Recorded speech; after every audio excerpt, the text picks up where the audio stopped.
Hello!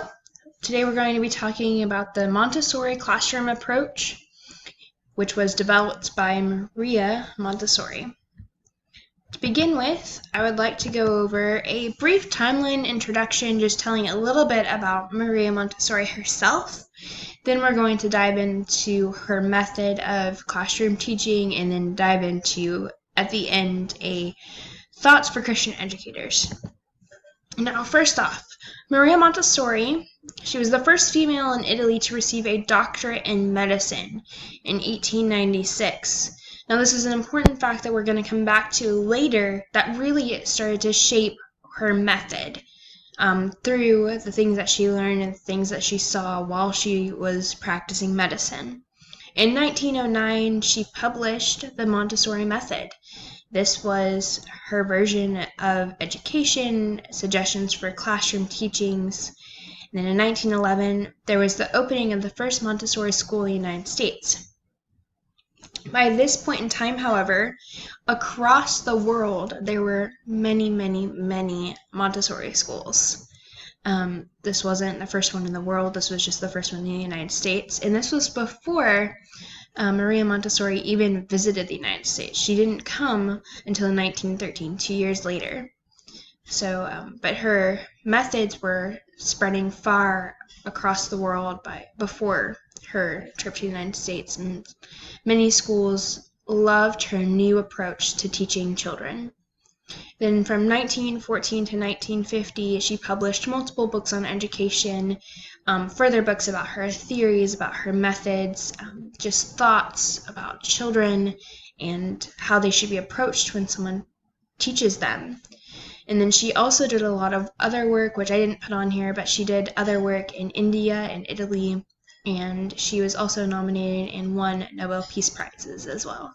So she accomplished a lot in her lifetime. It was really interesting getting to know her through my research for this presentation. Now I'd like to dive into the Montessori method, a little bit more detailed about what she came up with, what she did. First off, though, I'd like to start with that inspiration. Remember, she was the first woman to receive a doctorate degree in medicine, so we're going to come back to that now. She worked as a doctor first and helped children from all socioeconomic backgrounds. Not just the rich, but she worked with all children, and many times they were from poor situations with just bad home lives. They just weren't very well off. And she noticed something about these children. She noticed that they were very intelligent, no matter where they came from. It didn't matter if they came from a poor house, from a rich house. They were very intelligent, no matter where they came from. So she took note of that. Later on, she had the ability to work with disabled children. It was while she was working with disabled children, she began to notice that even though they struggled in some areas, they still had a lot of capabilities. They were very intelligent as well. And she used these children, didn't really use them, but it was through her work with these children that she began to develop theories of how to teach children to get them to be able to do some of the things that maybe they wouldn't have gotten to do before because of their disabilities. So she really tried to take them to that next level. And it was later on that she tested her theories in research with the disabled children all throughout Europe. She went and conducted speeches and used her platform to advocate for women's and children's rights. All throughout Europe, she did speeches, and she really just tried to show the importance of these children deserve a better life. They deserve rights. So she used that. Now we're going to get into a description of her techniques. She used her techniques that she developed with disabled children later in children who were non-disabled, or as she termed them, normal. And while she was using these techniques, the Italian government gave her permission to start a Casa dei Bambini in Italy. And it was a house where she was given 60 students from the slums. They were ages 1 to 6, and she taught them. That was what she did. Now, her version of schooling is called Prepared Learning Environment. So she comes up with ideas for how to teach everything. They're very detailed. There's a lot of structure, but she prepares all these lessons and then lets the child pick. So she encourages them to play and just to discover. She really encourages them to follow their natural instincts for things that they are curious in. And in turn, whenever she had teaching seminars teaching how to do the Montessori method, they encouraged teachers to just follow the child around. Allow the child to choose what pathway they wanted to pursue for learning, since children have natural instincts. They're curious about certain things. I mean, if you've ever had your children sit down in your classroom, if you have a classroom full of 5-year-olds, you have children who are interested in a lot of them are interested in kind of similar things, but you have children who might be interested in the stars, or they might be interested in being a firefighter, they might be interested in animals. And as you get older, it just becomes more vast and more different, because children aren't the same. God didn't make them the same. He made them all different. Now, as Montessori worked longer and longer with children and longer in teaching, she tweaked her methods to fit the situations, to really define those lips, like where there was gaps before, she tried to fill in those spaces and really tried to tweak her methods to fit the best situations that she could think of.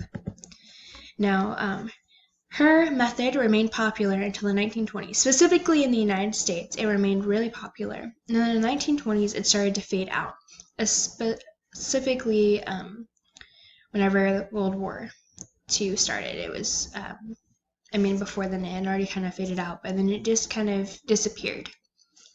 But in the 1950s, there was a resurgence of the Montessori method, and it occurred all throughout the United States. And since then, there are still thousands of schools that serve over 1 million students in this method, the playful learning method, just that playful approach where children kind of get to pick what they want, really get to just do their own thing, and teachers are the facilitators. They do guide them. There was one example that was really vivid. They were talking about if your child wants to learn how to wash the table, or if you're giving your child tasks to help you, then as they're doing that, you don't just say, okay, go wipe off the table. No, you take them step by step and you teach them, okay, whenever you're trying to wipe off the table, you go and you go over here. You pick up a rag. You carry this rag in this bucket over to the table with water in it. Once you get there, you put the bucket down, and then you put your rag in the water, and you pick it up and you squeeze it out. You have to squeeze it out really well, and then you can wipe off the table. And so it can be it was really structured and gave every step by step. So a brief summary of what all she did was, the Montessori method encourages the student's natural desire to learn. The teacher subtly guides the students, but the students choose the activities. They're the ones who kind of drive the learning process. The teacher is more of a facilitator or a guide instead of the actual teacher with the knowledge.